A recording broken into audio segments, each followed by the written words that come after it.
Trop de séries télé, pas assez de temps pour les regarder, Tête de série vous aide à trier. Ils prennent 10% de ce que touchent leurs clients, soignent les bobos et les égos des divas du cinéma, mais les vrais stars de la série 10%, ce sont eux, les agents. Après une première saison auréolée de succès, France 2 lance le 19 avril la saison 2 de sa comédie, dopée à la cinéphilie. L'avis de nos 4 critiques. Attendez, vous êtes en train de me dire que vous vous êtes fait surprendre par un paparazzi, c'est ça? Oui, il faut faire quelque chose, Mathias. Mais absolument, il faut les appeler tous, là. Il faut appeler le voici, le closer, tout le machin.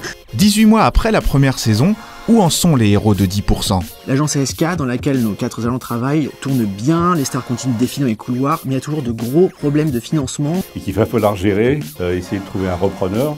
Ils en retrouvent un, mais c'est quelqu'un qui n'y connaît rien du tout, qui semble même être un escroc. Les personnages sont en recherche d'argent et évidemment, à chaque épisode, vont devoir gérer les humeurs et les carrières de leurs différents clients.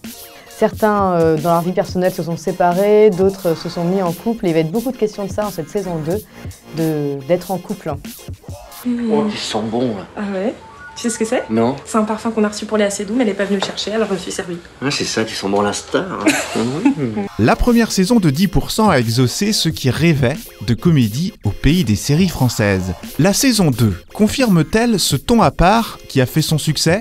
Ça reste dans la ligne directe de l'humour qu'on a découvert l'an dernier. On est toujours dans cette autodérision, cette désacralisation savoureuse du statut de star qui fait tant rêver certains.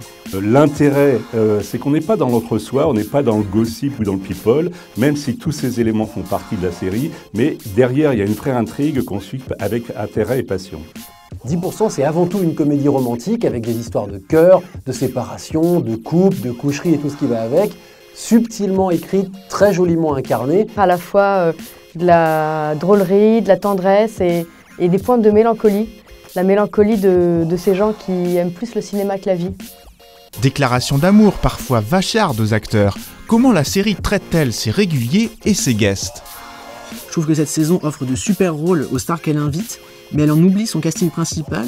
Les agents se retrouvent avec des histoires pas vraiment passionnantes ou un peu lourdingues, c'est vraiment dommage. C'est une série sur ce couple à la fois improbable, fusionnel, parfois acrobatique et chaotique que constitue un agent et son acteur. Ils ne sont pas ménagés dans leur jeu, dans leurs intrigues, dans leur mise en accusation même. Et donc c'est là où ça devient vraiment intéressant aussi, au-delà de l'intrigue, c'est qu'ils jouent vraiment le jeu, ils sont assez généreux même dans leur façon d'être. On aimerait parfois qu'elle soit un petit peu plus acerbe, mais on la regarde pas pour ça, on la regarde pour s'amuser de voir des célébrités se tourner très légèrement en dérision et jouer des personnages qui ne sont pas là pour tirer l'histoire, mais au contraire pour accompagner les personnages principaux, les agents qui sont les vrais héros de 10%. Non, parce que sinon, je peux aussi aller voir ailleurs, hein, je veux dire, dans une autre agence. Temporairement, juste pour la façade. Bon, j'ai bien compris que c'était dur en ce moment, Virginie, et je peux vous assurer qu'on va vous organiser une très belle façade. Promis. C'est l'heure du verdict de Tête de série. 10%. Alors on signe ? 10% respecte à 100% son contrat et du coup on signe dès demain. L'effet de surprise n'est plus là, donc c'est un peu moins fort qu'en saison 1, mais c'est toujours aussi drôle, c'est toujours aussi enlevé, c'est toujours aussi touchant. Et donc oui, on signe pour une saison 2 des 10% et on attend avec impatience la 3e. Alors moi pour 10%, je signe dès demain.